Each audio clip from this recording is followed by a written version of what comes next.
vobiscum.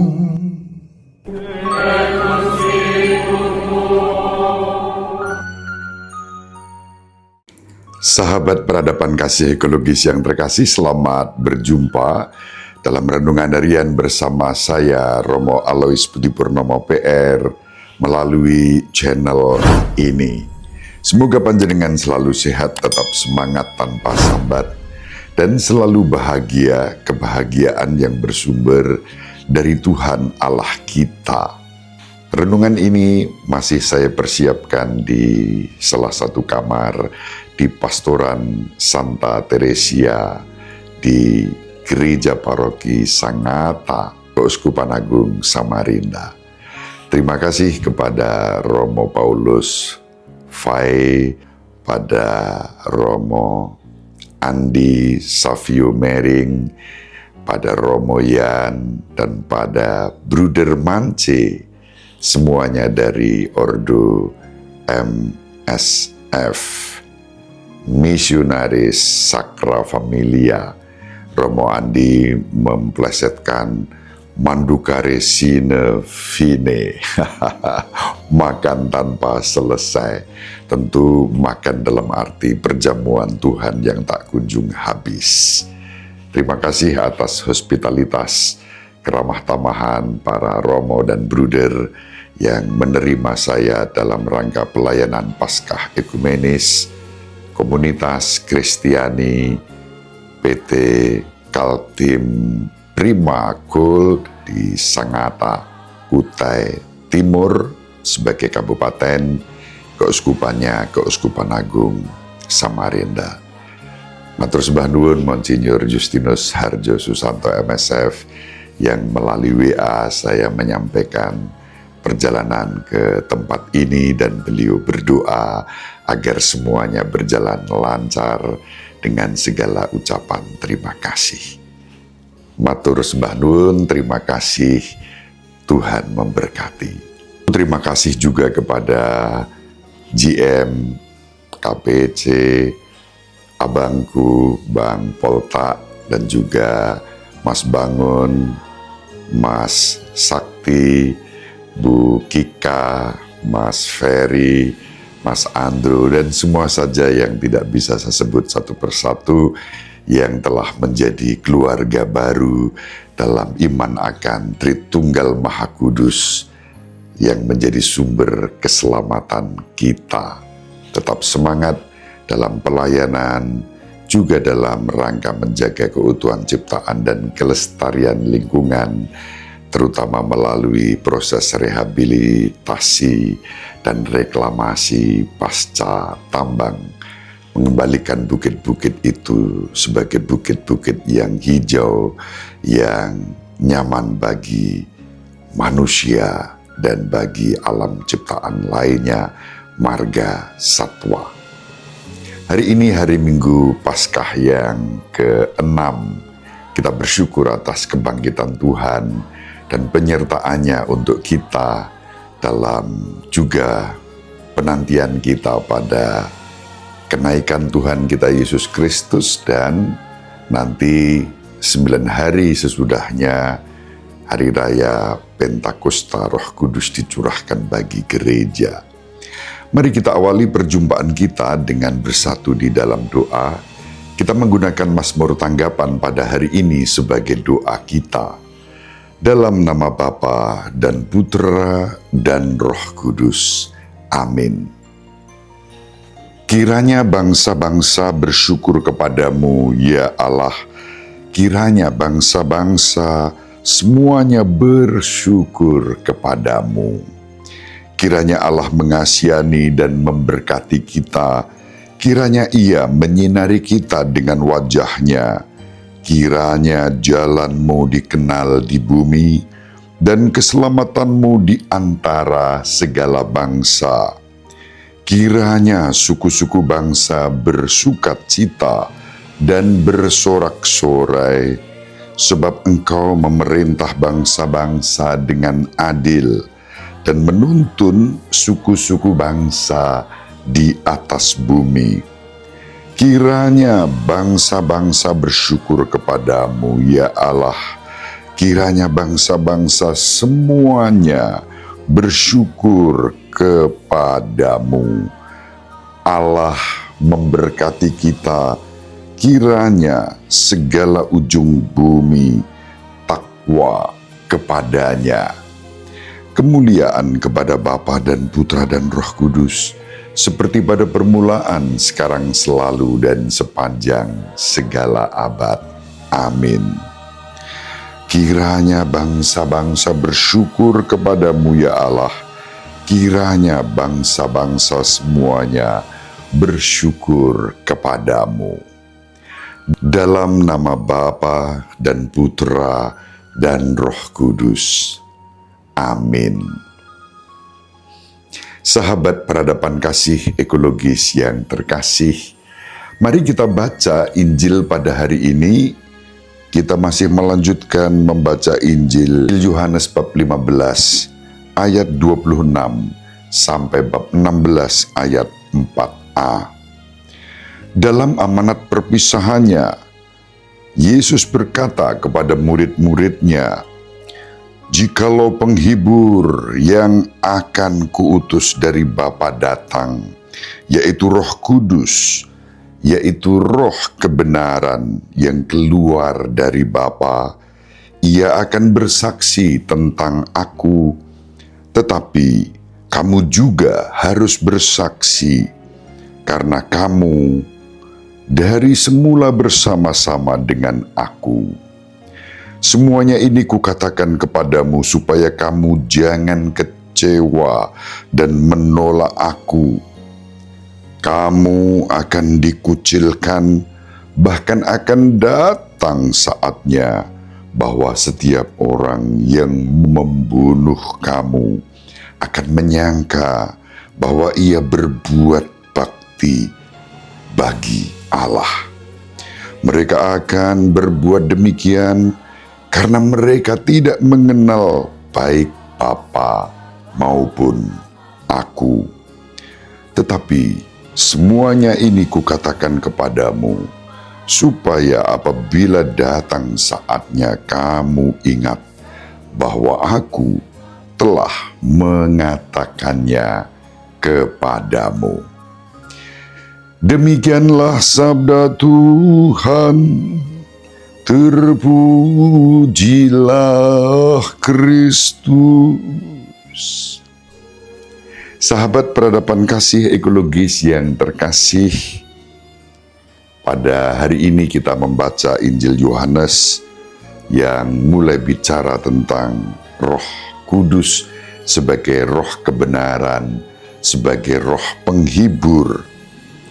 Kalau kita bandingkan dari keempat Injil, Injil sinoptik Matius, Markus, Lukas, dan kemudian Injil Yohanes, Injil Yohanes adalah yang paling banyak berbicara tentang Allah sebagai Tritunggal Maha Kudus, sebagai Tritunggal pribadi ilahi, Bapa, Putra, dan Roh Kudus. Bagian penting dari wacana perjamuan terakhir dalam Injil Yohanes menyangkut hubungan Yesus sebagai putra dengan Bapa, Allah sebagai Bapa, dan bagaimana Ia sebagai putra dan Allah sebagai Bapa akan mengutus Roh Kudus sebagai roh penghibur sesudah kepergiannya dari dunia ini.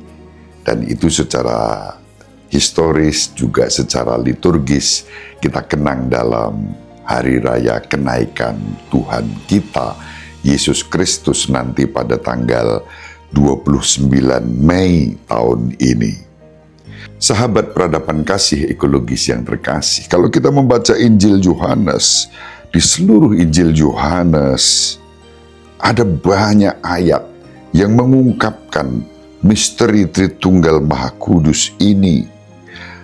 Pertama-tama diwartakan melalui Yesus sendiri yang bersabda kepada Nikodemus begitu besar kasih Allah akan dunia ini, hingga Allah mengutus putranya yang tunggal, supaya setiap orang yang percaya kepadanya tidak binasa, melainkan beroleh hidup yang kekal.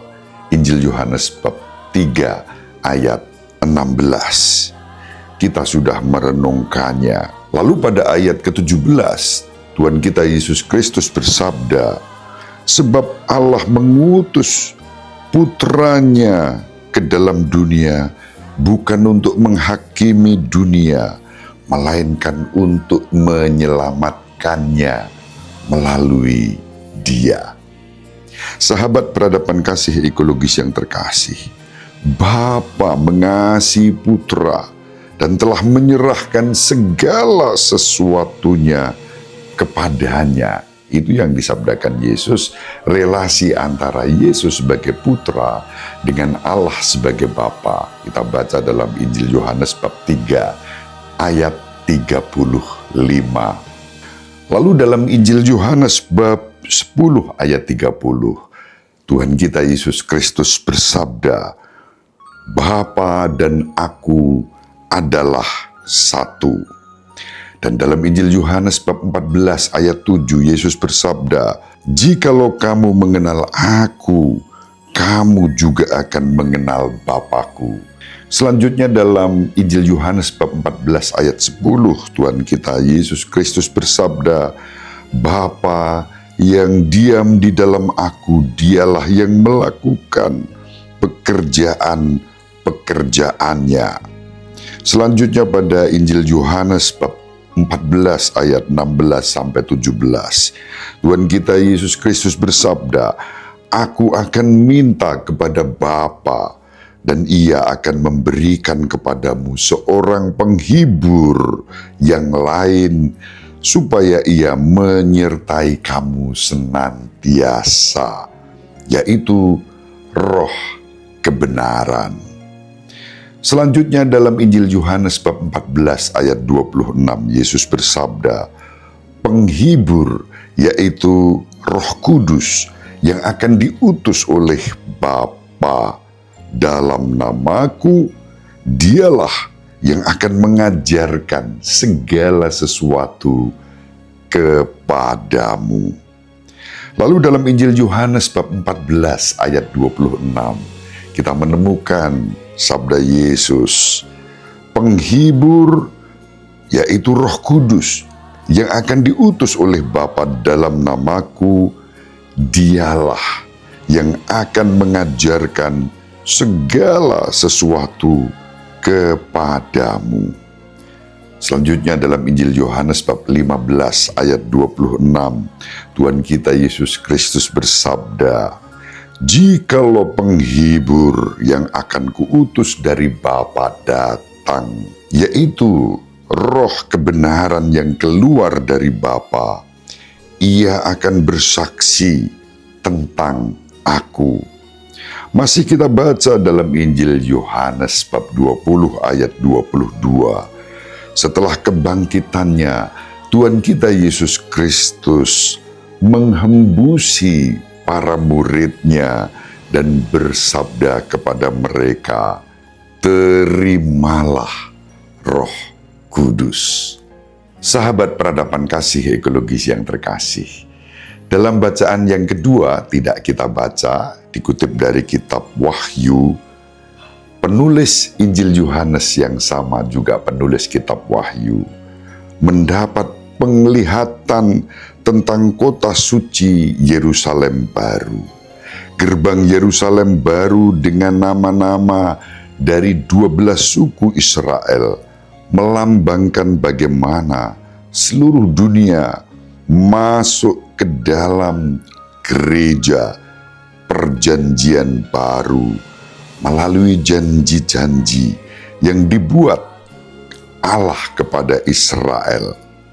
Gereja perjanjian baru juga dibangun di atas fondasi apostolik, yaitu dasar iman rasuli, dengan Santo Petrus sebagai batu karang dalam kolegialitas dengan para rasul lainnya. Dan itu yang kita imani dalam gereja Kristus yang satu, kudus, katolik, dan apostolik. Gereja perjanjian baru melalui janji-janji yang dibuat kepada umat Israel digenapi. Tidak ada bait suci di kota suci itu, karena bait sucinya tidak lain adalah Tuhan Allah, dan itu yang kita imani sebagai Bapa, serta Yesus Kristus Tuhan kita sebagai Sang Anak Domba Allah. Sahabat peradaban kasih ekologis yang terkasih, Yohanes akan melihat penglihatan tentang dua tahta, tahta Tuhan Allah yang Maha Kuasa dan tahta Sang Putra, tahta Anak Domba Allah yang menghapus dosa-dosa dunia, yang memberikan kepada kita belas kasihan Allah dan damai sejahtera. Maka dalam liturgi kita, menjelang kita menyambut tubuh dan darah Kristus, kita berseru dan berdoa, Anak Domba Allah yang menghapus dosa dunia, kasihanilah kami. Anak Domba Allah yang menghapus dosa dunia, berilah kami damai. Dalam kitab Wahyu bab 22 ayat 1 kita membaca kesaksian Santo Yohanes. Lalu ia menunjukkan kepadaku sungai air kehidupan yang jernih bagaikan kristal dan mengalir keluar dari tahta Allah dan dari tahta Anak Domba itu. Sahabat peradaban kasih ekologis yang terkasih, syukur pada Allah bahwa iman kita akan Tuhan kita Yesus Kristus membuat kita terhubung dan dipersatukan dengan Tritunggal Maha Kudus, Bapa, Putra, dan Roh Kudus yang menjadi sumber kasih, damai sejahtera, kebenaran, dan keselamatan bagi kita.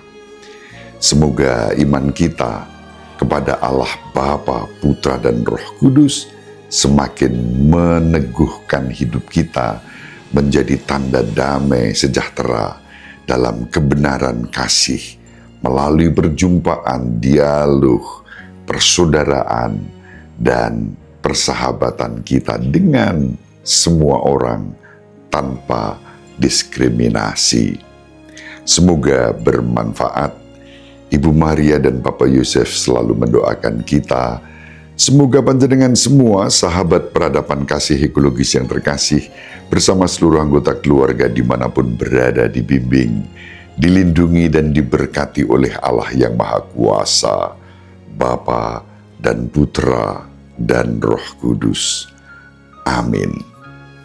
Terima kasih, salam sehat, tetap semangat tanpa sambat, selalu bahagia, kebahagiaan yang bersumber dari Tuhan Allah kita. Salve, shalom, salam sejahtera, berkah dalam.